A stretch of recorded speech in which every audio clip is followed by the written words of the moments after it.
I've moved to France twice, and each time I moved to France, I've always had a job, not a remote job. Like I've always found a job. And I worked in France in like in the public sector, in the education system, in private sector, in the tech industry. I worked in several industries, and each time and there are just some weird contradictions about French workplace culture that I had to learn as a Jamaican who moved to France, right? And so I'm going to talk about some of the things that surprised me and just how to navigate some, yeah, different weird contradictions that you have to understand about how to work as a foreigner in France. And if you don't know who I am, I'm Diedre. I am a Jamaican. I currently live in France and I've moved abroad 5 times. I've lived on 4 continents and I moved to France twice, right? And cumulatively, I've lived in France for about a decade now. I've also gone through, like I said, I worked through many different industries in France so far, always with finding a job. And the first one is first contradiction that I think happens in France, working as a foreigner in France, is how it's very hierarchical in France, the workplace culture, but then it's not. And I think as the years goes by, it's becoming a little bit flatter in terms of the hierarchy. But in a lot of more traditionally French culture companies, it's still quite hierarchical yet. So meaning like top down, like it's very clear who the boss is. It's very linear about who owns what your responsibility is, who you report to, when you report to, and you need to ensure that you report to a person or keep your manager or whoever in the loop. Hierarchy is also important in the French workplace for who gets to make the final decision, and it's usually relatively still top down. It's not very like consensus, that sort of thing. But even though it's top down and you have clear I'm the boss. I'm the boss. It sounds a little bit strong. It's not as like forceful as that. But even though there's clear hierarchy in French companies, employees can still challenge their bosses. And that was something that was like really strange for me because as Jamaican, our workplace culture is very top down, but it's also has like, I would say a bit of, I don't want to say deference to authority. Like you can talk out and you can challenge your boss, but you have to do it in a certain way. And you have to make sure it's really wrapped up politely and nicely said. Whereas I found in France that you can be more direct with your critiques or your challenges with your boss or your managers. Dan was like really, I was comfortable with. Like I'd be in meetings and hear just colleagues, like team meetings, not big open public meetings, but just like team meetings, and colleagues would openly, directly criticize a business decision that the manager took, or just in a very straight way, like there was no euphemism or anything. And that was something that was like quite contradictory to me because working in a company that is top down, right? And you're just like, well, we know who the manager is and you have your role and you do need to pay attention to this. And this is the person who, and the manager, it's top down. So this is the person who makes the decisions. It was also a bit surprising to me that you could still be so direct in critiques or giving feedback to your manager, and that's something that really surprised me. And I think that's also like a contradiction because generally, I would say that like in personal life, etc., French people in my experience don't tend to, they're a lot more indirect with the way that they communicate things and the way that they share like negative feedback and stuff like this.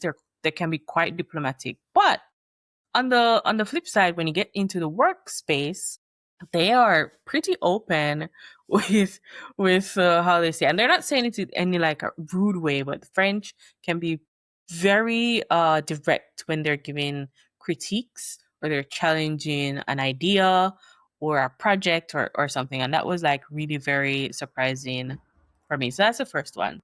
And I think the second one is more around like a bit linked in terms of like sometimes French, is it like it can be quite formal and it's formal yet informal. So your workplace relationships can become like really familiar, and you end up sharing lots of things. I've been in companies where even people will like vacation together, or there's lots of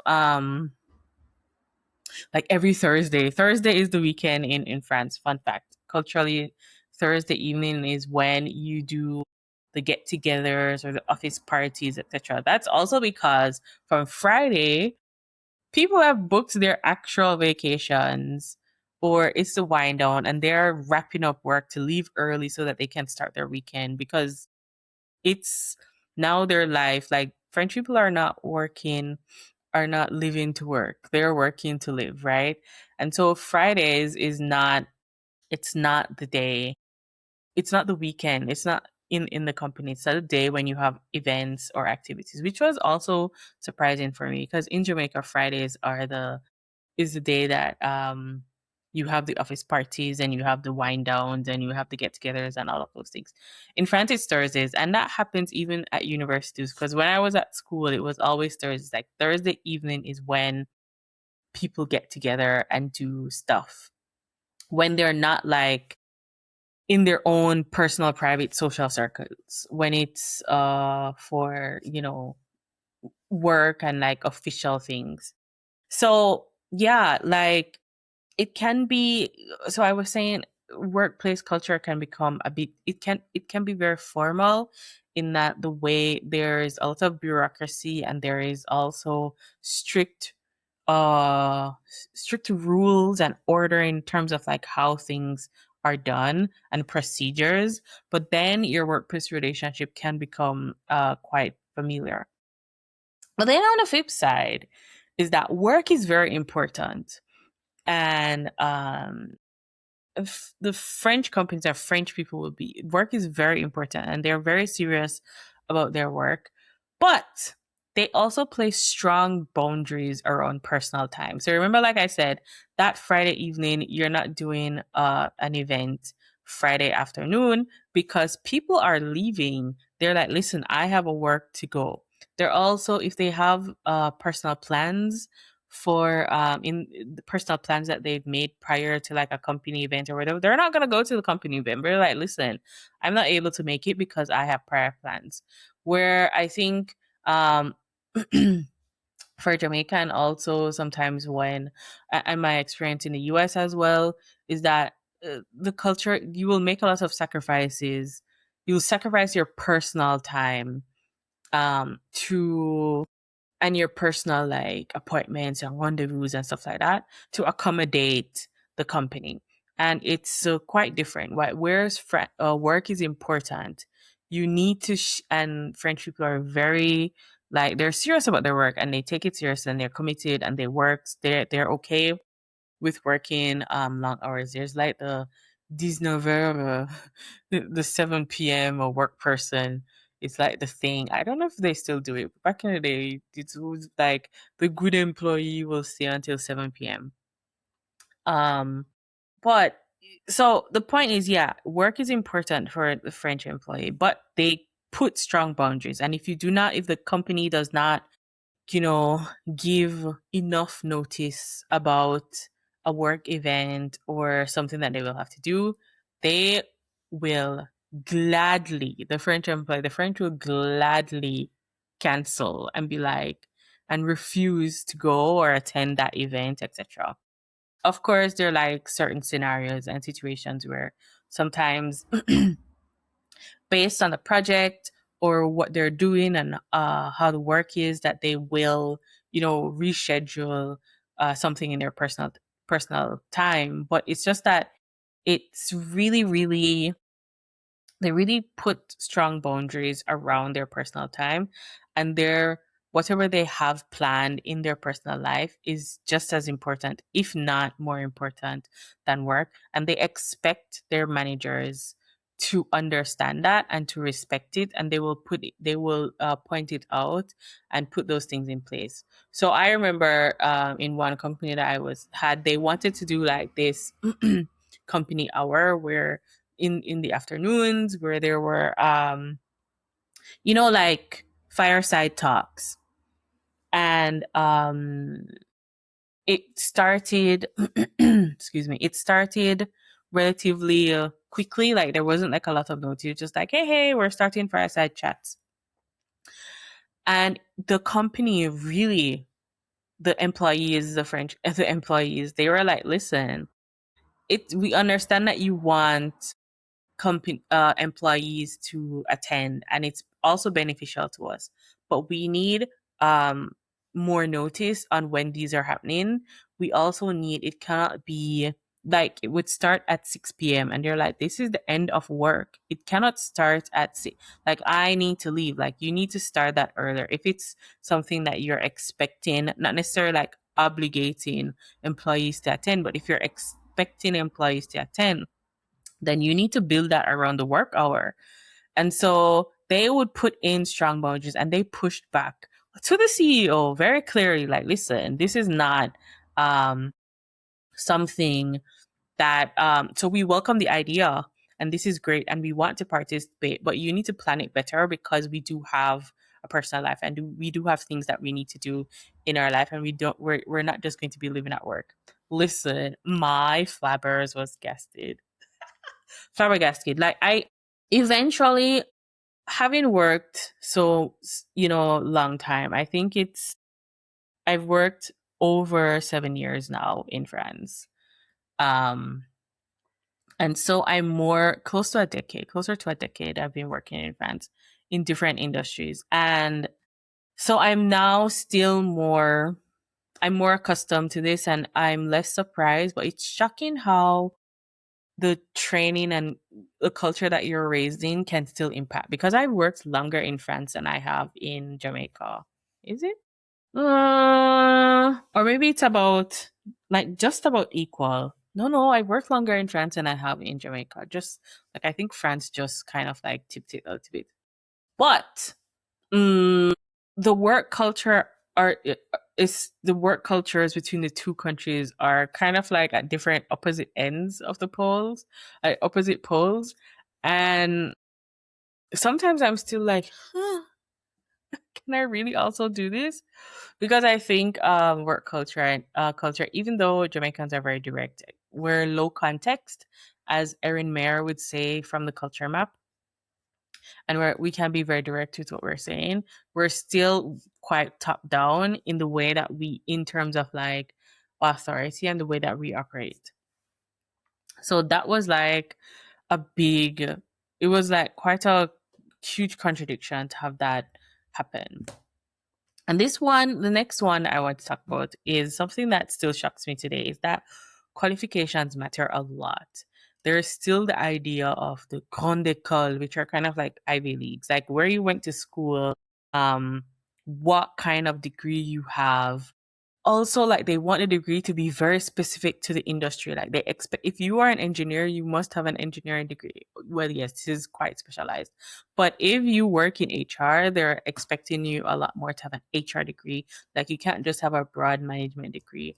Or, like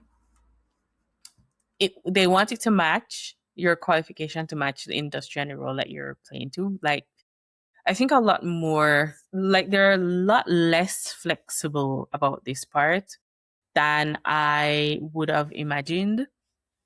And your qualification, like what school you went to, the level of your degree, like it matters like quite a bit. And if you're at the grande école, like people will really still focus a lot on your qualification. Like that matters. But then who you know and how you're perceived at work also matters too, because yeah, okay, sometimes the qualifications can help you and help you a lot to like get into the door. But if somehow you don't have these qualifications at yourself at work, like who you know at work and how you're perceived at work is still such a big deal.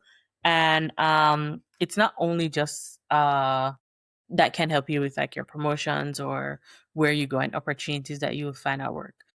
And while in France, it's not just like your boss can decide who how you get your promotion, because there are structures and grades and rules, like labor law rules around how people are promoted and the way in which people should be promoted. It also still, how you're perceived still matters at the workplace.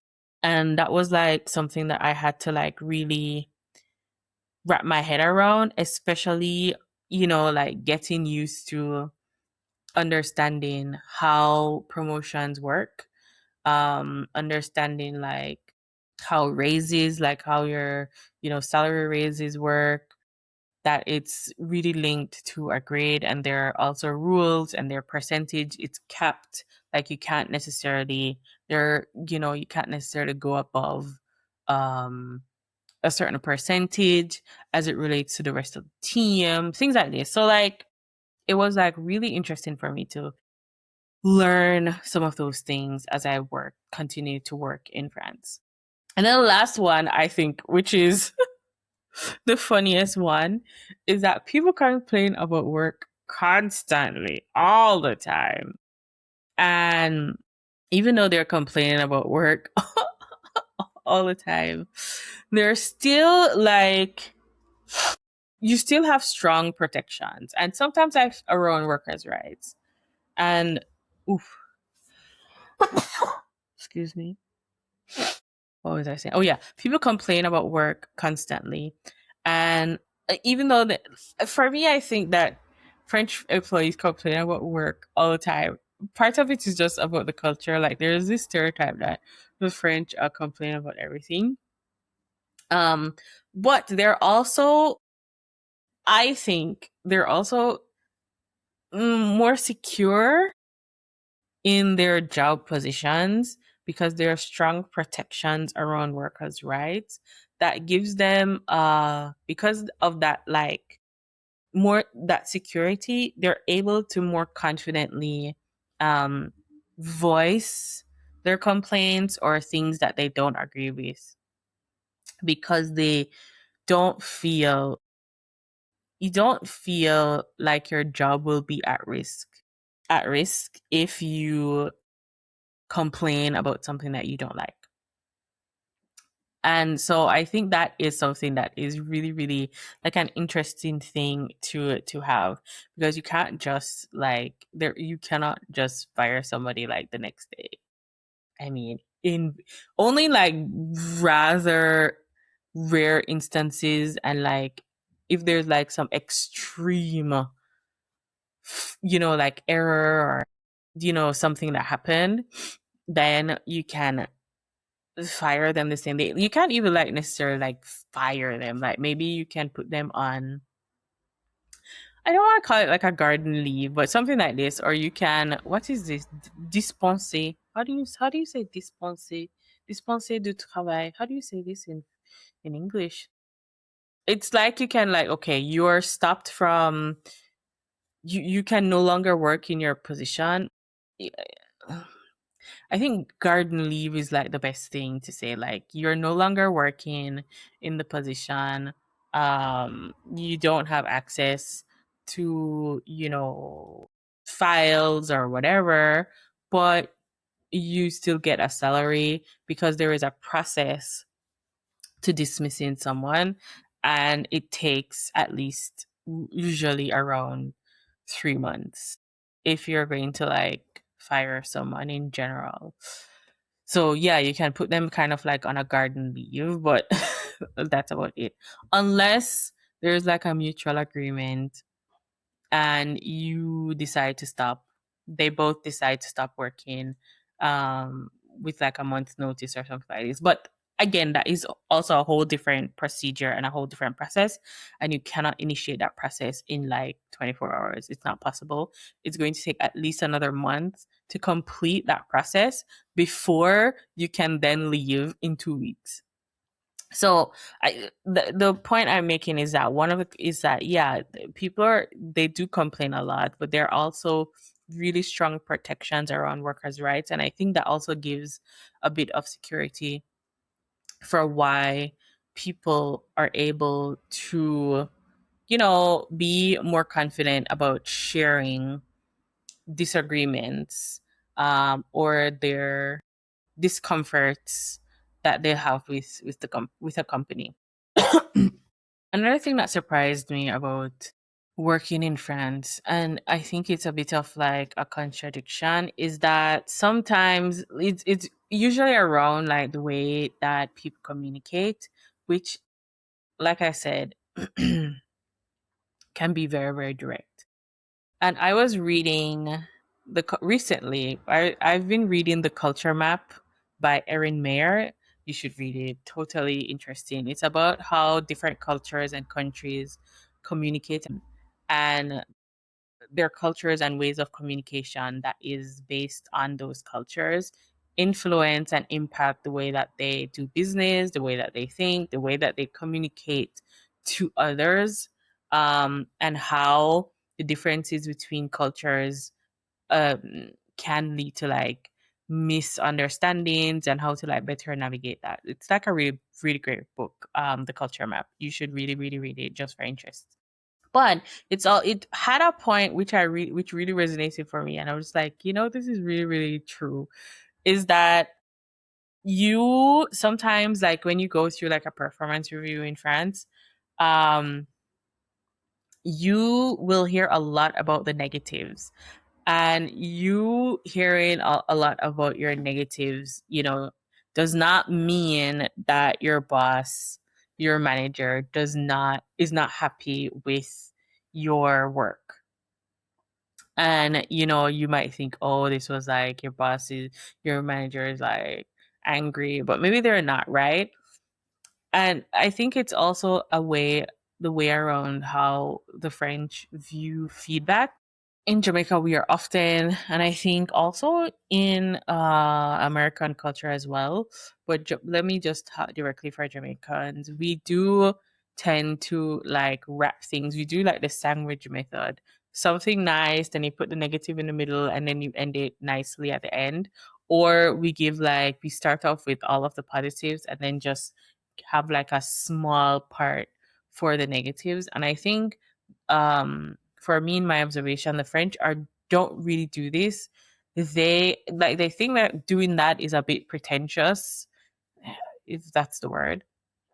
Where yes, it's good to point out the positives, but they do it in a lot more indirect ways, and they're more clear about being direct about giving negative feedback, because one, they want to make sure that it's clear what they're saying, and you're not like misconstruing, or they're not downplaying and using euphemism to share the negative feedback. And also, they in my observation, they think being clear and direct about the negative feedback will make it clear. It's like a way of being honest and honoring the employee, to give them room to improve in a way that's filled with clarity and honesty, so that they can build trust together. So this was also like something that I had to like really work through, because I was like, whoa, whoa, whoa. Was it bad? Because you just like the whole meeting, you'd be like, yeah, you're great performance review, 8 out of 10 or something. But then in the actual performance review interview in the meeting, would spend 80% of the time just on the negative feedback, and like only 20% on what's positive. And I had to like really reframe how I thought about that, because for me it was just like, well, why are we not talking about the good things? Like, I think it could also be like the way the French view recognition and reward. And so I was coming from a different culture that and I think also personally I would have liked to have been recognized for the positive, but they do that in a more indirect way, and they do that in a more continuous way, in my experience, the French. Whereas for the meetings, it's for really working through the mosquito, working through the points of improvements, um, so that we can honor the employee's growth. And so that was like something that I really had to understand. Another thing for me is that you don't realize how culturally different work can be until you get here and you see like things or the subtle nuances of things, right? Because even like when you're planning to move abroad and when you found your job, etc., like you understand and you work hard to understand what the role is, and when you arrive you work hard to understand what your role is, how you're expected to perform, to understand the company and what they do in the business, etc. But you don't realize how much you can misunderstand how to be a professional really means in the culture that you're in. And so that was like one of the things that I really really had to learn, was like, what does it mean to be a professional in France? Like, what does that look like? And how should you comport yourself? Like, how do you behave? How should you behave? How do you act as a professional employee in the French workplace? And that was, like really something. And it only takes time and rep. And it's not something that you will immediately understand, because it's always going to be just a new way of doing work. And so sometimes you think that, people are upset with you, but they're really just engaging in healthy debate and it's nothing personal. That's something that I've had like clients and friends who work in press who just moved and they're like, I don't think they're like it. I'm like, oh, they're just debating with you. Like, it's not, there's nothing personal. You can have like a super heated debate, and the employee, your French colleague, will completely disagree with you, and you'll have a really tough debate about different views and stuff like this, but then they just move on, and it's not anything personal. If it's around the work, then it's based on work and how they just have a difference of opinion of how the work should be done, and they're sharing that with you, and they're just talking. And so just and then understanding how you show up for work, what time. French workplace culture, work starts a bit much later. Like, it starts like 9:30. 9 is relatively early. Like, that's like, yeah. 9:30 is like the good middle ground, and 10 is a bit late. So 9:30 is like when work really starts, and so it ends on a bit later. And so there people leave at like 6 or 6:30 thereabout. And then of course, you work sometimes you'll work until 7, and this is a bit normal as well. But it's just like understanding, like, you have to give yourself time when you're in to understand the workplace, and that only by observing and also like asking questions, and like really anything that you assumed was default, double check it. So if you think, oh yeah, isn't it normal to just send an email here? No, double check. Is this the like ask that question? Do we send emails after every meeting? Is it like ask, because a lot of things culturally are just different, and you need to also learn what being a professional means in the culture that you're in French culture. And so that was some of the things that I just had to understand, and figure out as I continue to work in France, because it's not something that you're going to learn immediately. And yeah, so as I was reading the culture map, it just came across to me how, the different sorts of like contradictions or weird things or little things that I had to learn while I was becoming a French employee, well, an employee in France rather. Yeah, and I do some of these things for my clients with my consultations. So if you are moving to France and you want understanding about cross cultural things, then you can book a one-on-one consultation for me. We do discuss this.